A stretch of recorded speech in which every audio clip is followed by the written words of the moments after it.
It's Sherry. Hi. Okay. Hello. Yeah, there's nothing additional to report with it or anything. So. Okay. I can see, actually, let me check if Commissioner Sarati's on the line. No. So I can see all of you. Oh, okay. I cannot see you. I'm here.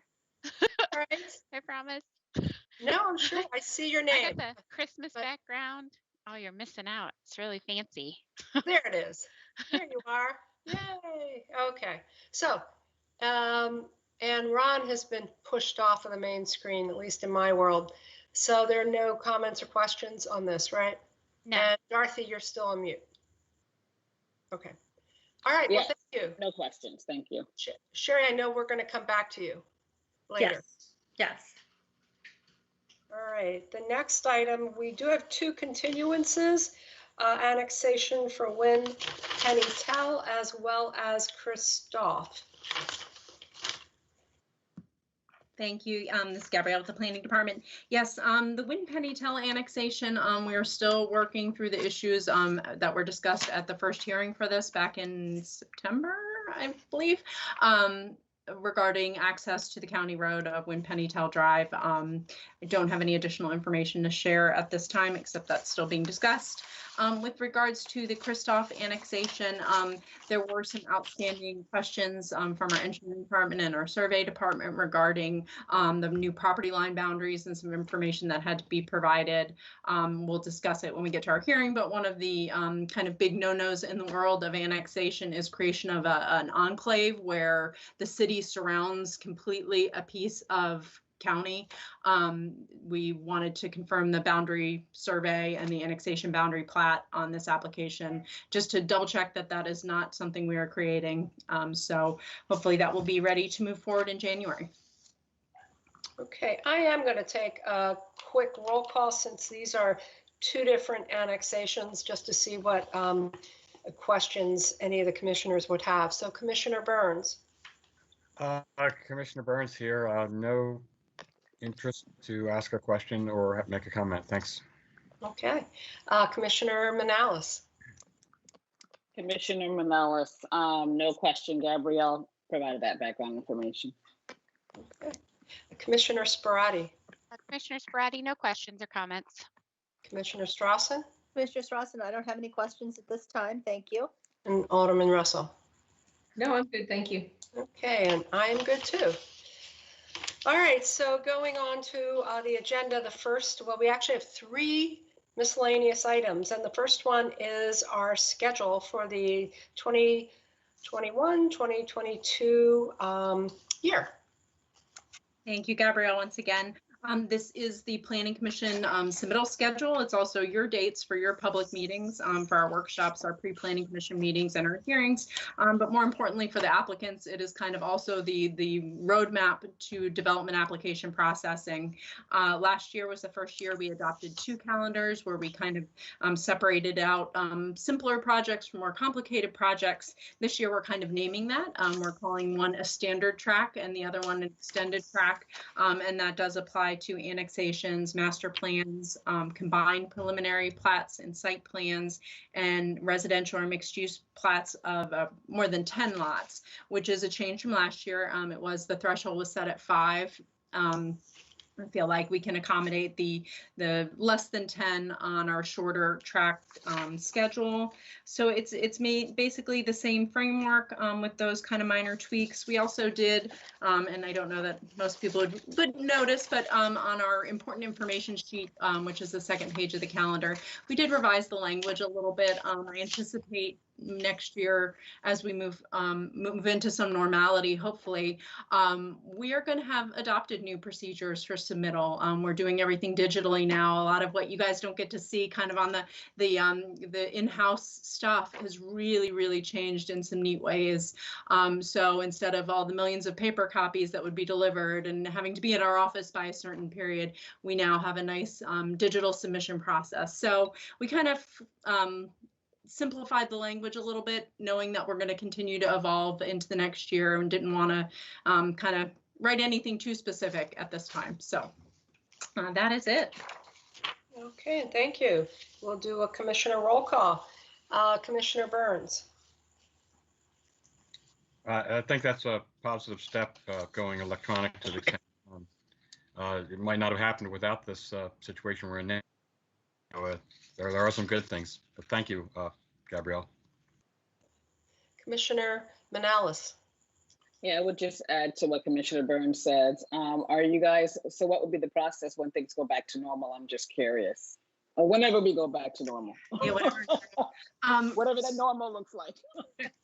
So we have now the only paper copies we get in terms of digital submissions are to do our packets for our workshop and our hearing. We've evolved to a completely digital submission where there's an email interface that all applications are submitted through. We correspond out to all the other agencies when we route now. Instead of delivering packets to different agencies, it's all happening electronically. My goal and vision for what I would like to see us do is to, we're doing a lot of things, I would say kind of mechanically, digitally. It's a lot of back and forth, whereas I think there can be some simplification of those processes, software that we can adopt that will actually do a lot of that intake. For example, right now, when an applicant submits a plan, it doesn't get directly submitted into our system that we review in. It gets submitted via email and just still uploads it into the system. So that's kind of that mechanical part still happening.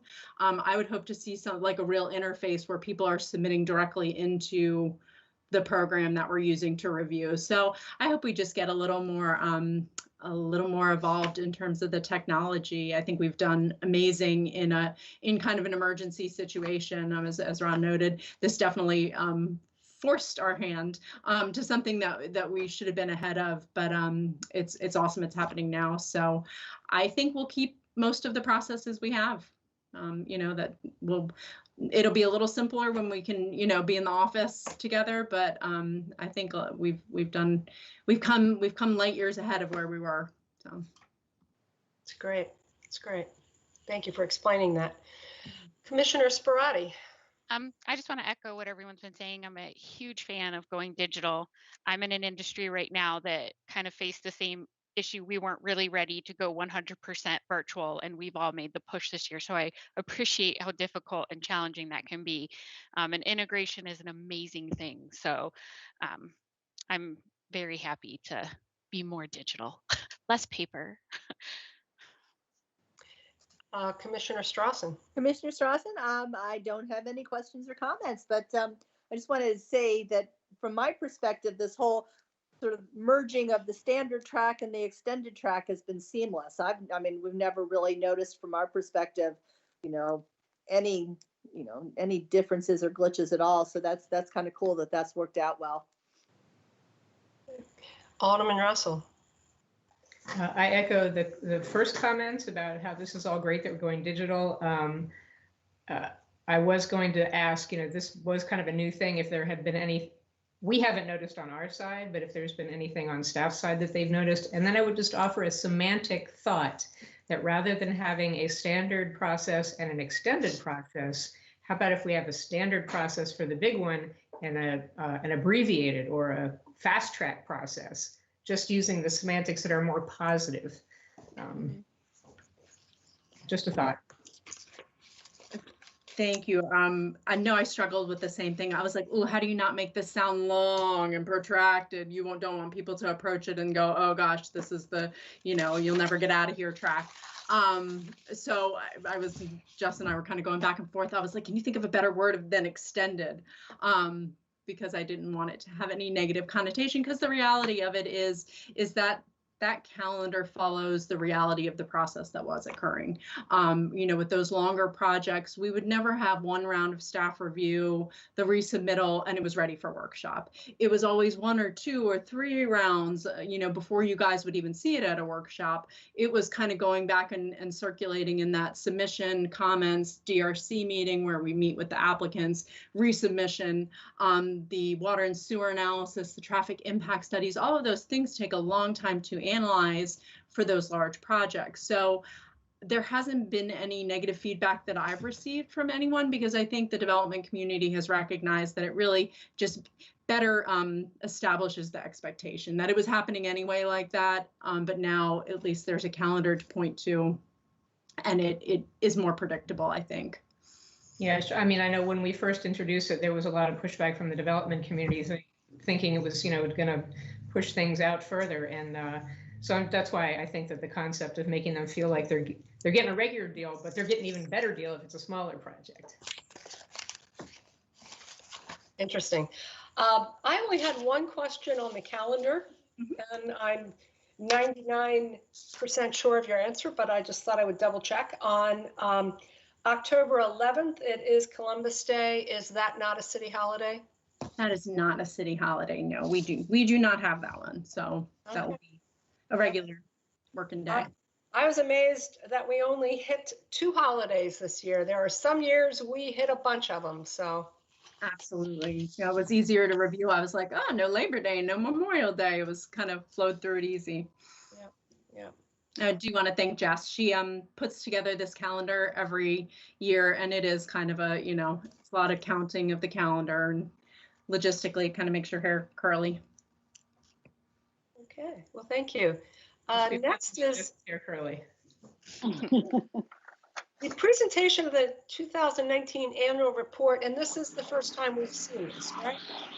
This is, and I apologize. Usually we get this to you earlier in the year and have a discussion at the workshop. Unfortunately, we were in the process of kind of wrapping this up when COVID hit and the state of emergency was issued, and then it kind of got put by the wayside.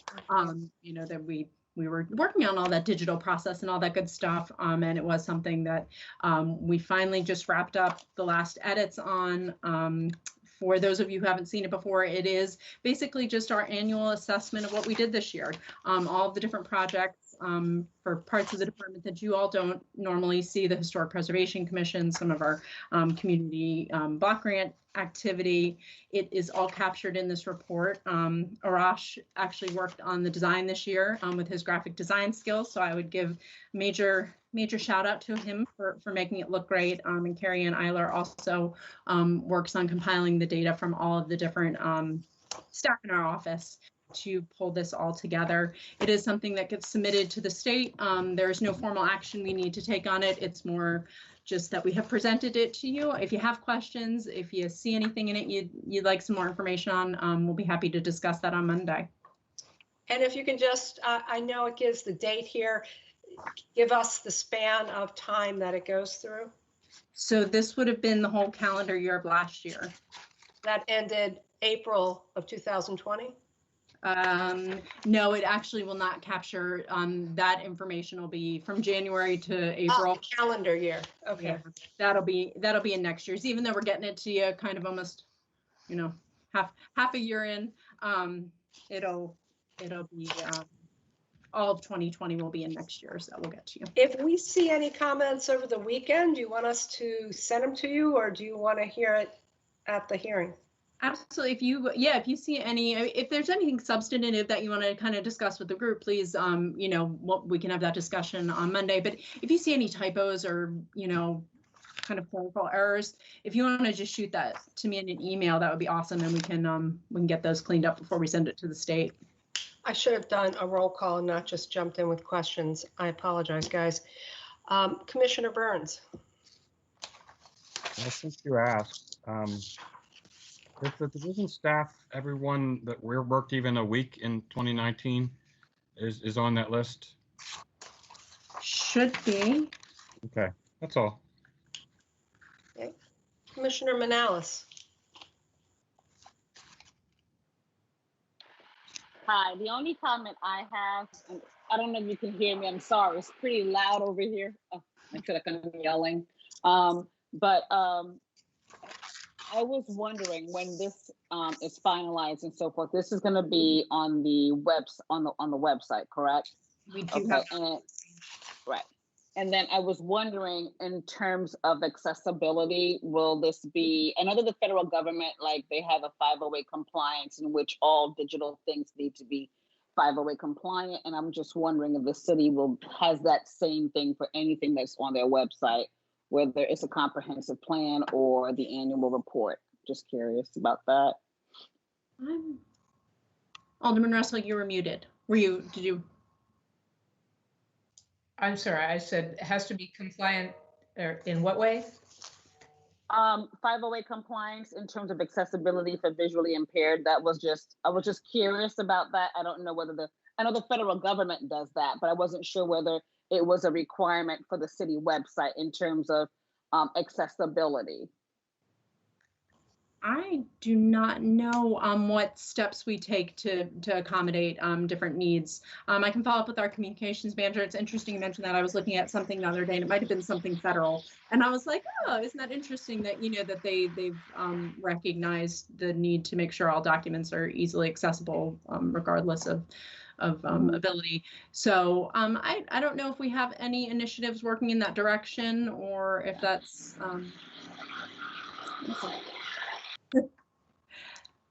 I can double check, but it definitely will be on the website. It's a great question. Commissioner Sparati. No questions. Thank you. Commissioner Strassen. No questions for me either. And Alderman Russell. No, thank you. Okay, and I'm good too, because I asked mine up front. All right. All right, so that takes us to our third miscellaneous item, and it is, so it says here it's a modification to the Frederick Auto Spa Express. On the workshop, it said final site plan and modification. So Pam, if you could address that too, just. The part of the site plan is that they do have a note they have to correct because of the modification they're asking for signage. Also, modifications are attached to a site plan, or, as you go through your preliminary plans and all such, you have modifications to those. So that's why that's why you're looking at a revision to a site plan to add a modification request. Okay. And they have actually only two comments that they need to address, to provide us for that inventory for the shopping center, and then to correct the note for square footage. They have remained with the 274.87 square feet with that signage on the elevations, and we don't see anything else we need to do. They have, I don't know if you got in your package, they have submitted an inventory package for the signage for the shopping center. We haven't had time to review that. So we're just make sure that when that's done, everything that is complete and accurate to our knowledge with the rest of the tenants in the shopping center. That's it. Okay, and I do see that you have a comment here as a result of our workshop. About the signage on the building. I updated the staff report stating that you had stated that you felt that there was duplication or a little bit over signage in there, but there was no response from the applicant in that direction to reduce anything else. Okay, thank you. We'll do our roll call. Commissioner Burns. I have nothing, thanks. Commissioner Manalis. Nothing to say. Thank you. No questions.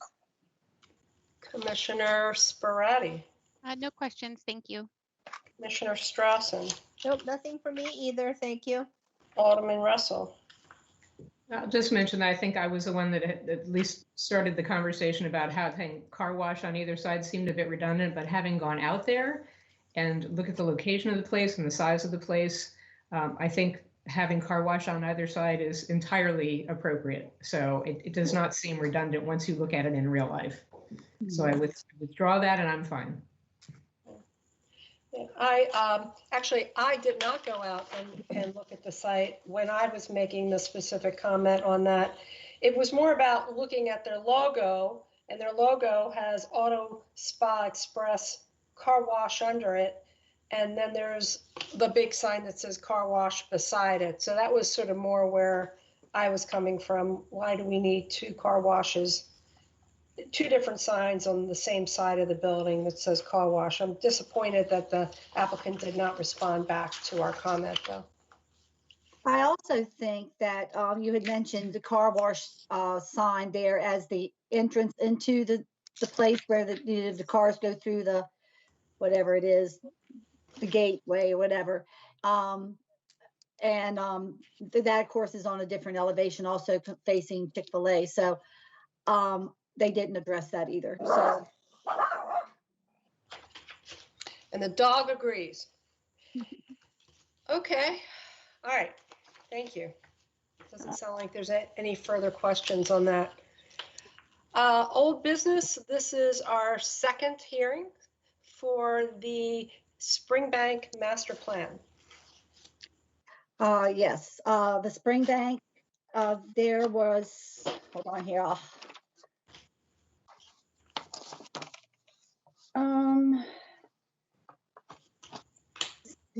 Well, we know it's a master plan because they've changed their number of units. They need to update their MPDU before unconditional approval of this plan. And then we had a testing note that needed to be cleaned up, and a path plan note stating that release of their sureties and everything after they make the payment towards the shared use path. There wasn't anything else that we had addressed for them. We are looking at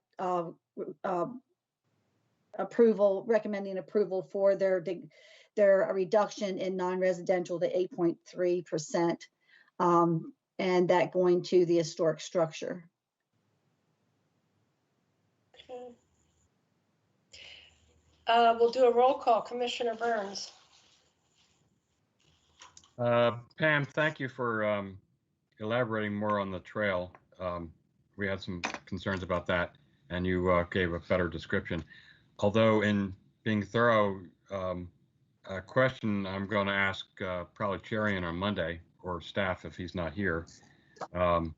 It's on page 9, just a heads up for him, that there's a sentence that says it was determined by the city that the proposed location for the path was located too close to US 15, and a new alignment will need to be created. So that's thus you're going to accept a fee in lieu of construction. Well, my question is, where is this new alignment, and is that new alignment going through the site? Because the only way you get further away from 15 is to go through the site or go east of the site. So there's a little confusing on my part. But so on Monday, I'm going to ask for an explanation of that, unless you have it now. Yeah, Cherian wasn't able to join us today. He's in another meeting down the road, I believe. But also, I don't know for sure if they've even given it some thought where that realignment's going to be. I'll have to ask TACO or maybe even Air Transportation Planner. I think he's in charge of looking at the path plan and going forward. So I'll let Cherian and David heads up on trying to get you an answer to that. Thank you. Okay. Commissioner Manalis. No questions. Commissioner Sparati. No questions. Thank you. Commissioner Strassen. Commissioner Strassen, I don't have any questions. Thank you. Alderman Russell. None, thank you.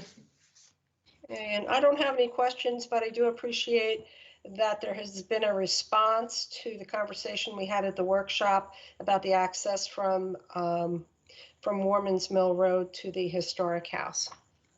So that was good to see. I think that's it. Thank you.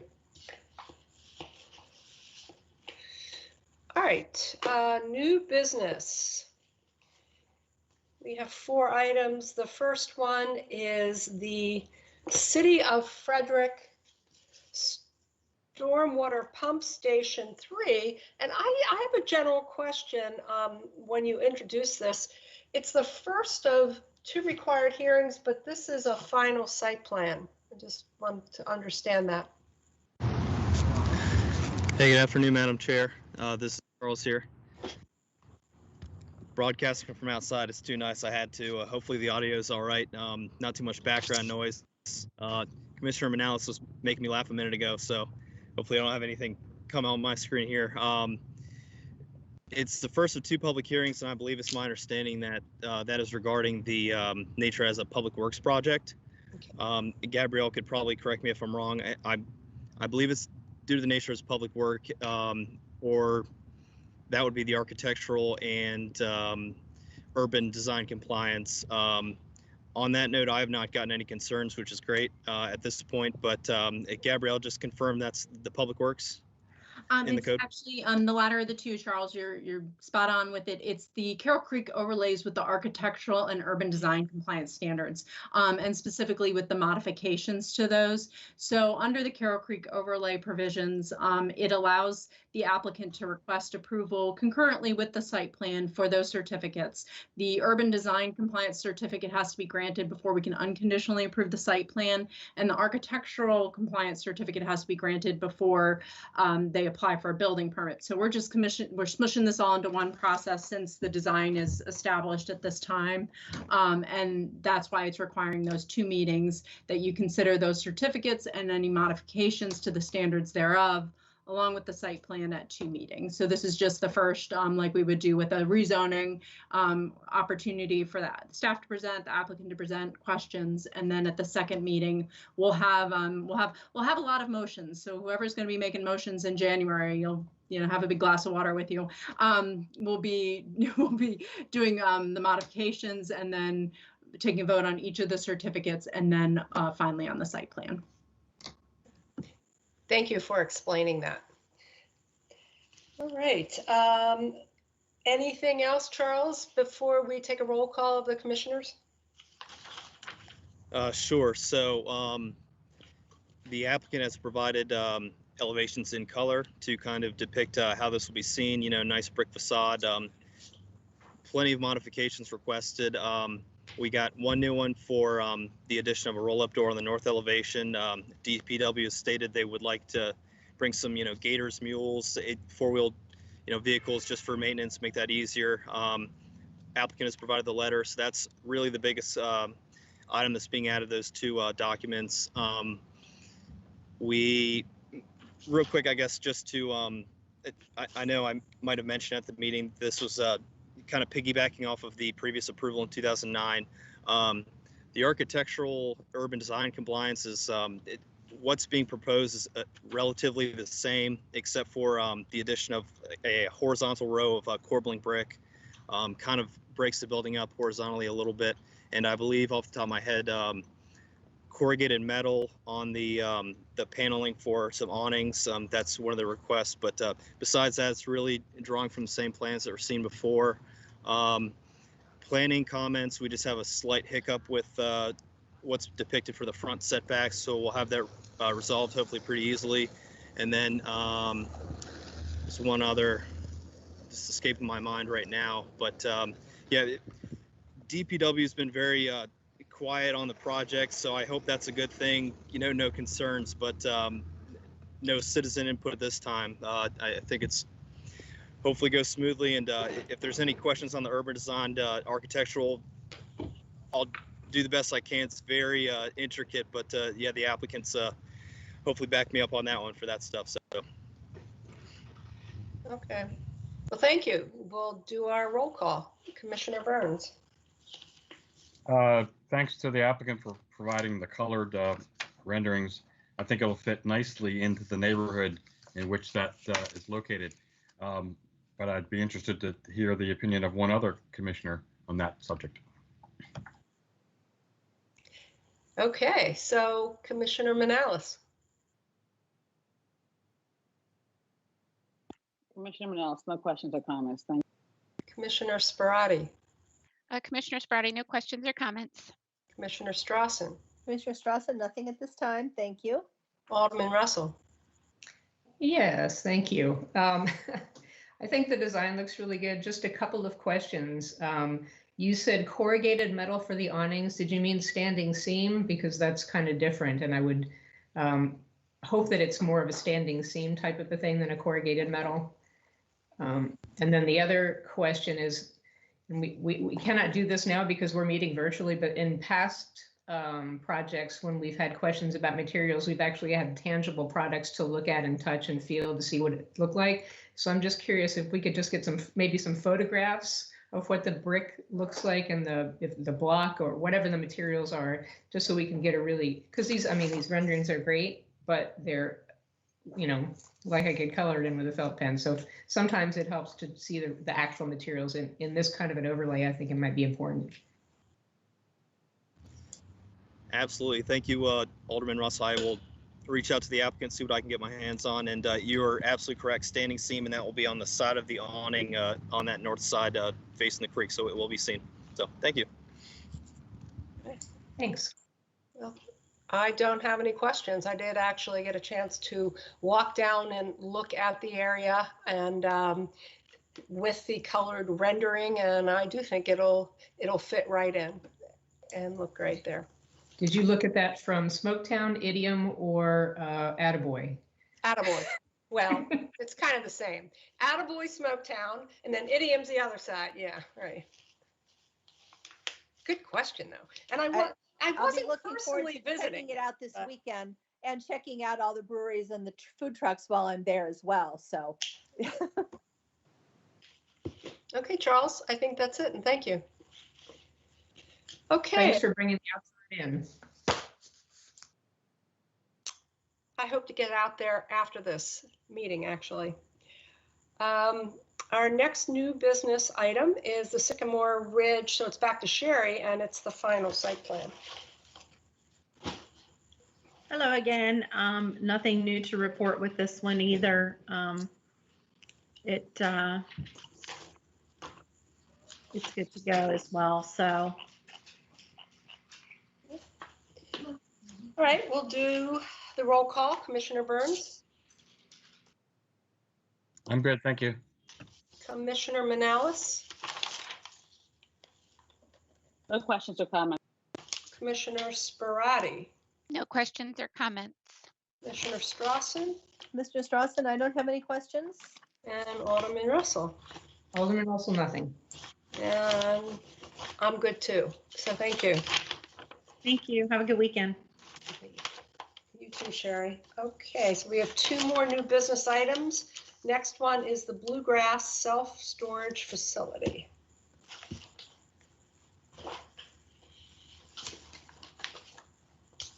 And we're back to Pam. Okay, this is the one that they're asking for one modification. That's for the parking light area lighting for spillover in within the two lots, which is recommended for approval.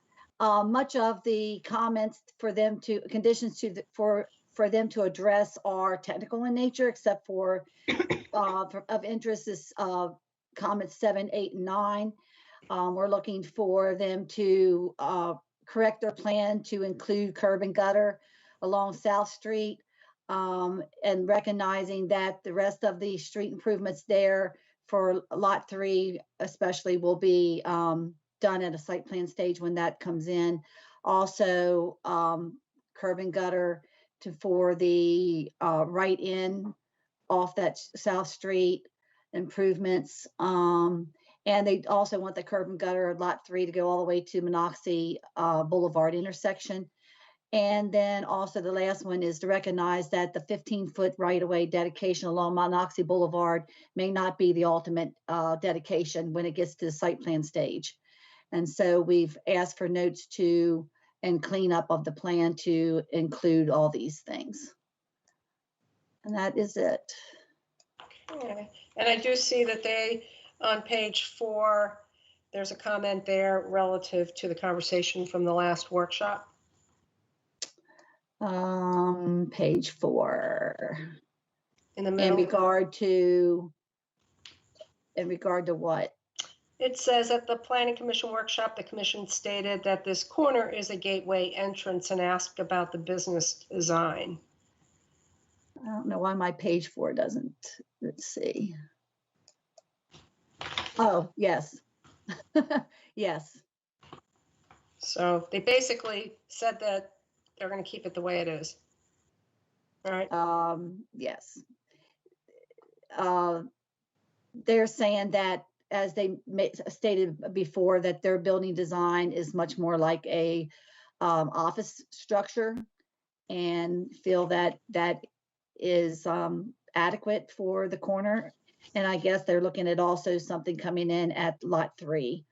But I think in looking at the renderings, I could agree with the applicant that it does not look like the typical storage site that you see with public storage with the metal and the bright red and so forth. All right, well, let's do a roll call. Commissioner Burns.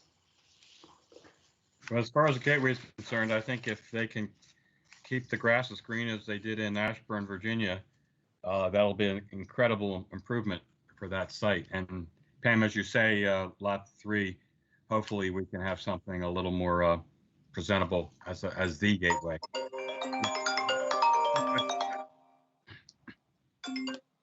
Okay, Commissioner Manalis. Commissioner Manalis, no questions or comments, thanks. Okay, Commissioner Sparati. No questions or comments. Thank you. Commissioner Strawson. The only question I have is that the response there was that this was very similar to something that they've completed recently. Is there one of these somewhere in the area that we can go look at? Pam, do you know where they're talking about? I don't think we're talking about their Frederick area. I think they okay. were talking about down the road or Virginia somewhere. Oh, okay. It says Ashburn here. I don't know if that's what we're looking at, this rendering from Commonwealth Center in Ashburn. Yeah. Okay, that's all. Thank you. Alderman Russell. Thanks. Do we have any ability at all to add to, tweak, or sort of architecturally do anything to this proposal or we kind of just have to accept it as is? There's no urban design for a Euclidean site plan. It's just the site plan coming in. It's not a master plan. It's not a, as we have any jurisdiction over or authority over. Okay, design. so one might make a suggestion, but it wouldn't have to be adhered to. Right. Okay. Right. All right, understood. Thank you. Okay, and I don't, excuse me, I don't have any comments or questions. All right, so that takes us to our last item of the day, item K, and it's the combined forest stand delineation and preliminary forest conservation plan for South Street Industrial Park, which is the Bluegrass self-storage facility. Right, and we're just asking them to correct the title of the plan, and have accepted the $9,147.60 for the fee in lieu of. They will get credit for the 3 street trees that they have placed along the street, and that is it. Okay. One more roll call, Commissioner Burns. Just that, I really appreciate staff putting in the half-sized set of plans and the staff connected to the staff report. It makes it a lot less clumsy. So, thank you. Commissioner Manalis. Thank you. No questions or comments. Thank you. Commissioner Sparati. No questions or comments. Thank you. Commissioner Strawson. Nothing for me. Thank you. Alderman Russell. I'm good, thanks. Okay, and I'm good too. So anything else from anyone? All right. Well, happy Friday. We'll see each other on Monday. Have a great weekend. Bye. Stay safe all. Bye.